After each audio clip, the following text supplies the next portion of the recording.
అదరగొట్టే కారం రంగు రుచి ఆచి కారం పొడి.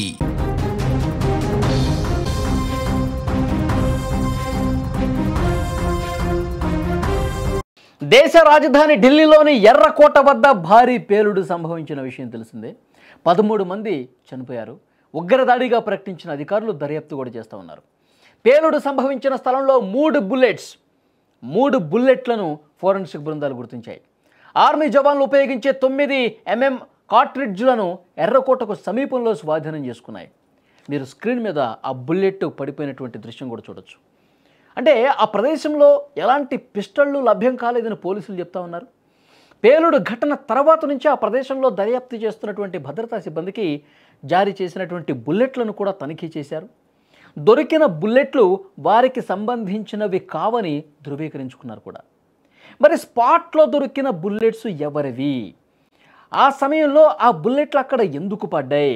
ఆర్మీ జవాన్ల వద్ద ఉండాల్సినటువంటి ఆ బుల్లెట్లు పేలుడు ప్లేస్లో ఎందుకున్నాయి? ఎవరివి ఆ బుల్లెట్లు? ఈ దర్యాప్తు చేస్తున్నారు.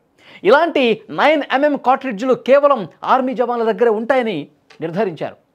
ప్రత్యేక పర్మిషన్ ఉన్న అతి కొద్ది మంది దగ్గరే ఉంటాయి అవి.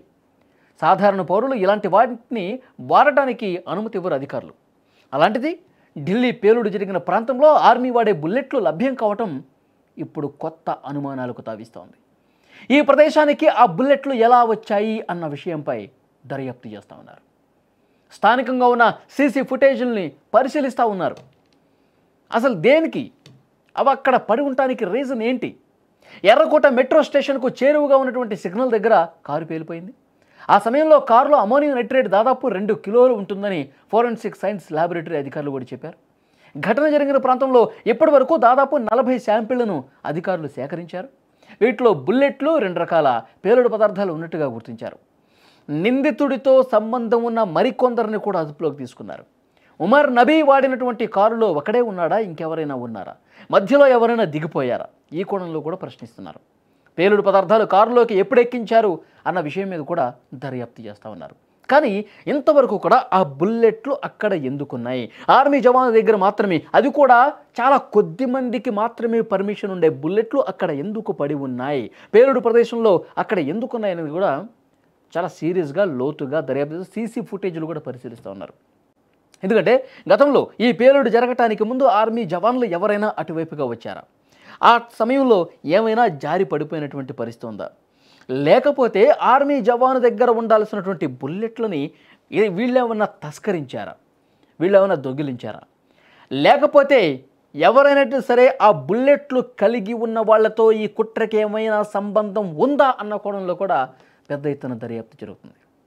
ఎందుకంటే ఉగ్రవాదులు, అంతర్జాతీయ ఉగ్రవాదులు మన దేశం మీద ఈ విధంగా గురిపెట్టినప్పుడు ప్రొఫెషనల్స్నే ఉగ్రవాదం వైపు ప్రభావితం చేసి ఉగ్రవాద రొంపిలోకి దించి మన దేశం మీద దాడి చేయటానికి ఒక కుట్ర పనినటువంటి దాంట్లో ఇంకా ఈ కుట్రలో ఇలాంటి ఆయుధాలు కలిగి ఉన్నవాళ్ళు, ఇలాంటి బుల్లెట్లు కలిగి ఉన్నవాళ్ళు కూడా ఏమైనా ఉగ్రవాదం వైపు ప్రేరేపితమయ్యారా అన్న కోణంలో కూడా దర్యాప్తు చేస్తున్నారు.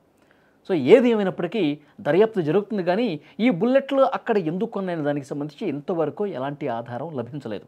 ఇంకా సీరియస్గా అన్ని కోణాల్లో దర్యాప్తు చేస్తున్నారు. ఒకవైపు ఈ పేలుడు ధాటికి 13 మంది ప్రాణాలు కోల్పోయారు. ఇంకా ఆ కుటుంబాలు చాలా బాధలో ఉన్న పరిస్థితుంది. ఉమర్ నబీ ఆ కారును అక్కడ తీసుకొచ్చినటువంటి సందర్భంలో అతను ఒక్కడే ఉన్నాడా, అతనితో పాటు ఇంకెవరన్నా ఉన్నారా, ఇంకొకరు ఉన్న వాళ్ళకి సంబంధించి ఈ బుల్లెట్లకి ఏమన్నా సంబంధం ఉందా?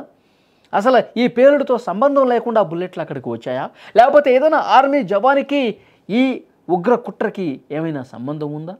ఇవన్నీ కూడా దర్యాప్తు చేస్తున్నారు. కొద్ది రోజుల్లోనే మొత్తం కూడా బయటకు వస్తుంది. అన్నీ కూడా నిజం ఎన్నో రోజులు దాగదు. బుల్లెట్ అక్కడ ఎందుకు పడిపోయింది, ఎవరు పడేశారు, దీనికి కారకులు ఎవరు, అన్నీ కూడా త్వరలో బయటకు వస్తాయి.